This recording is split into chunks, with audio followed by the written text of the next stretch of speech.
আসসালামু আলাইকুম। আজকে আমি যে বিষয়টা নিয়ে আলোচনা করব, এটা খুবই পরীক্ষিত। আমি শতবার পরীক্ষা করেছি এবং আমি কমপক্ষে 20 থেকে 25 জন মানুষকেও এগুলো দিয়েছি, কবিরাজদেরকে। তারাও পরীক্ষা করে সফলতা পেয়েছেন এবং এই তদবিরটা মোটামুটি অনেকেরই জানা আছে, আবার কিছু কিছু লোকের জানা নাই। যাদের জানা নাই তাদের জন্যই এই ভিডিওটা। জাদু টুনা বান কুফুরি বান ভয়ভীতি বদনজর এগুলো কিভাবে আপনি বুঝবেন যে আপনার শরীরে আছে কিনা? তো সেটা টেস্ট করার জন্য এটা 2-4 মিনিটের মধ্যে আপনি যে টেস্ট করতে পারবেন। এটার কোনো সময় উল্লেখ নেই, আপনি যে কোনো সময় যে কোনো অবস্থার মধ্যে আপনি করতে পারবেন। আর এটার রেজাল্ট তখনই, এখন করবেন এখনই রেজাল্ট। এটার জন্য কোনো অপেক্ষা করতে হবে না, আপনি চাইলে ঘরে বসে করতে পারেন, কোনো অসুবিধা নাই। এটা শতবার পরীক্ষিত, এটা কেউ প্রমাণ করতে পারবে না যে এটা ভুয়া। আমি আজকে যেই তদবির আপনাদেরকে দিতেছি এটা কেউ প্রমাণ করতে পারবে না। এটা হলো আপনি কিভাবে পরীক্ষা করবেন এবং কোন নিয়মে কাজটা করবেন আমি বলে দিতেছি। প্রথমে আপনি আপনার সামনে কিছু লবণ রাখবেন, ভালো মানের লবণ, পরিষ্কার লবণ রাখবেন।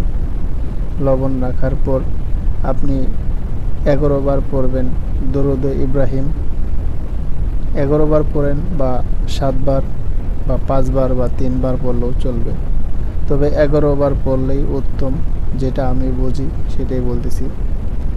11 বার দুরূদ শরীফ পড়বেন, পড়ার পর ফুঁক দিতে হবে না। 11 বার দুরূদ শরীফ পড়বেন, পড়ার পরে আপনি বিসমিল্লাহির রহমানির রহিম থেকে শুরু করবেন।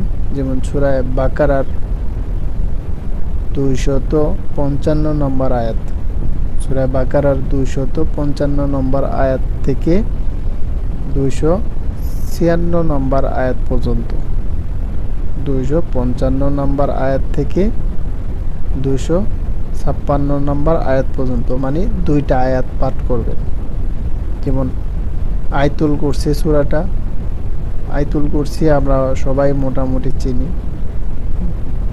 সূরা বাকারার 255 নম্বর আয়াতটা হচ্ছে আয়াতুল কুরসি আমরা বলি, আর তার সাথে 256 নম্বর আয়াতটা যোগ করবেন। তা আমি স্ক্রিনে আপনাদেরকে দেখাই দিতেছি। এটা হলো আয়াত, এই 2টা আয়াত আপনি পড়বেন, একবার পড়বেন, 2টা একসাথে পড়তে হবে আর কি, ঠিক আছে?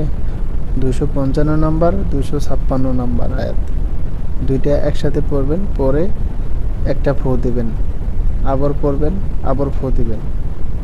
এইভাবে 7 বার পড়বেন, 7 বার পরে 7টা ফু দিবেন।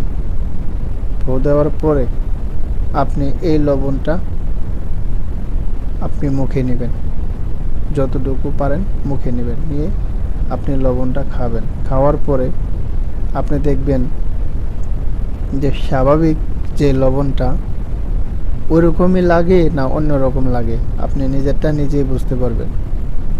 যদি মনে করেন যে আপনি লবণটা খাওয়ার পরে লবণটা আপনার কাছে মিষ্টি লাগে, মিষ্টি লাগে, তাহলে মনে করবেন আপনাকে শয়তানে ভয় দেখায় এবং ভয় আপনার মধ্যে কাজ করে।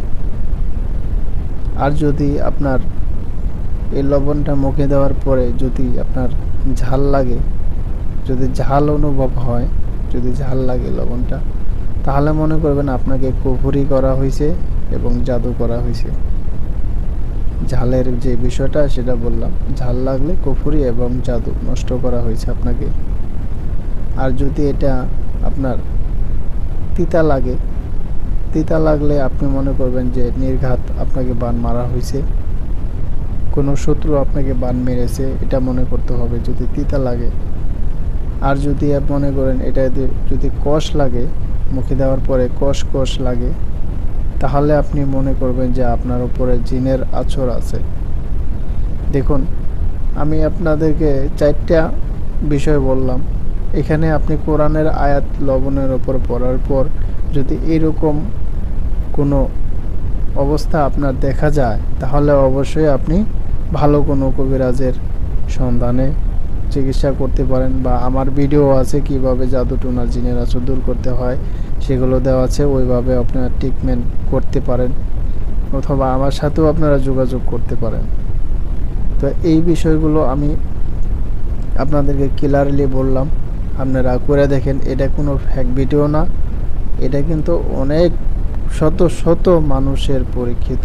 আমি নিজে শত শত বার আমি এটা পরীক্ষা করেছি, কারণ আমার কাছে রোগী আসলে আমি এগুলো দিয়ে টেস্ট করি আগে, কার কী রোগ হয়েছে এগুলো আগে আমি জানার পরে তখন এই নমুনা দেখে ওই অনুযায়ী আমি তার চিকিৎসা করার চেষ্টা করি।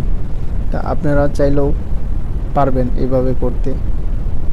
যদি আপনাদের এমন রোগ ধরা পড়ে, আপনারা যদি রোগের চিকিৎসা করতে না পারেন, আপনি আশেপাশে যদি কোনো ভালো কবিরাজ থাকে আপনারা চিকিৎসা করে নিতে পারেন।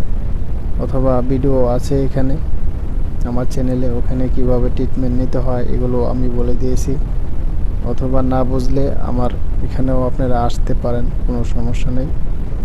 তো আমি আজকের মতো এইটুকুই বললাম। যদি আপনাদের ভিডিওটা ভালো লাগে তাহলে অবশ্যই লাইক কমেন্টস করতে পারেন, এটা আপনাদের ইচ্ছা। ভালো থাকবেন, সুস্থ থাকবেন। আল্লাহ হাফেজ।